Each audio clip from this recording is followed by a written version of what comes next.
시청자 여러분 안녕하십니까? 기자들은 김양훈입니다. 민선 9대 후반기가 새롭게 출발이 됐습니다. 이 뒷부분을 보면은요, 그간 인천시 의회의 한락상들, 홍보 영상들이 나오고 있는데요. 주변 역시 어떤 활동을 했는지 포토 사진으로 돌아가고 있습니다. 정혜곤 의장, 새롭게 출발하는 민선 9대 후반기 수장이 되었습니다. 의장으로서의 그 발언, 견제할 것은 견제하겠다.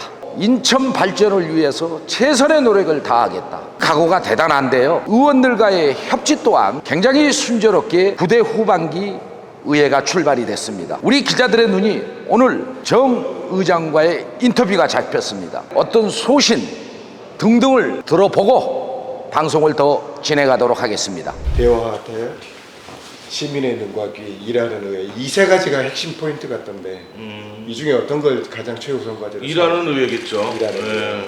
아무래도 확 올라오실 수 있는 비결은 뭡니까?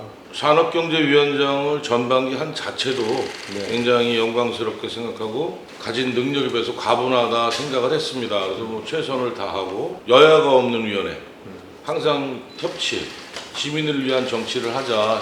그래서 반복 없이 위원회를 끌어왔던 그 리더십이 후반기 의장을 가는데 조금이나마 역할을 했다 생각하고, 저는 평소에 의원들은 하나하나 뭐 걷는 거, 뭐 아무 사람하고 대화하는 자체, 그 자체도 정치라고 생각해요.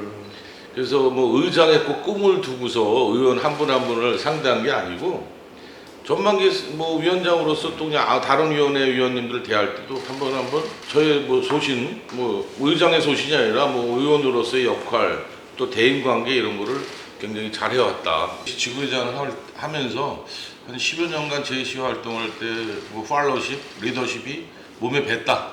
저는 그렇게 자부합니다. 굉장히 의장 가는데 도움이 됐다. 이런 생각을 했습니다. 인천 광역시에서는 네. 사실 시장 다음에 네. 제일 큰 자리거든요.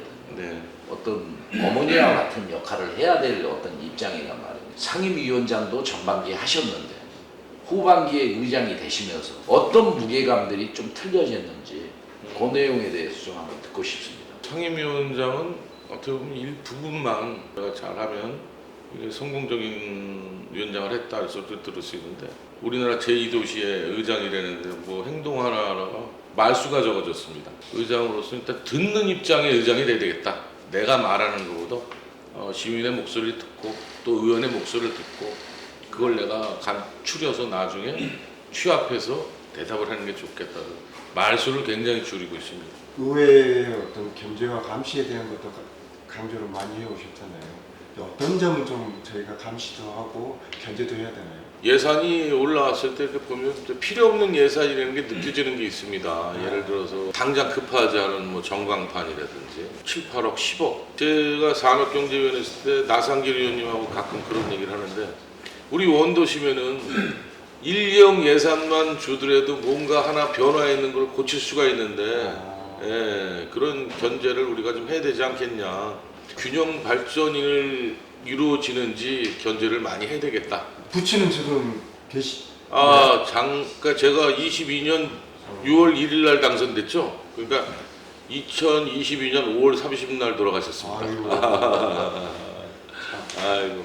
그래서 제가 마지막 유세 운동을 하고 이제 제 선거 사무실 들어가는데 동생이 나와 있는데 기분이 이상하더라고요. 울더라고요. 그래서 제 친동생이 저는 4살 차이인데, 돌아가셨구나. 근데 난 그날 돌아가셨는 줄 알았어요. 근데 벌써 이틀 전에 돌아가셨는데, 저희 어머니가 이제 우리 아들 마지막 기회인데, 제가 선거 몇 번 떨어지다 보니까 아버지 돌아가셨다면 또 마지막 선거운동 이틀에 지장이 있을 것 같으니까 5일장을 치르자. 그리고 이틀을 그냥 문상계가 없이 아버님 모시고 이제 제가 선거운동 끝내고서부터 또 3일을 5일장을 치렀죠. 그래서 모친께서 이제 우리 큰아들에게 네. 선거운동도 예, 하시게끔. 그래서 많이 울었죠. 그 아버님께서 지금 살아계신다면 이 의장이 된 아들 보고 뭐라고 얘기해 주셨을까요? 아유, 그거 뭐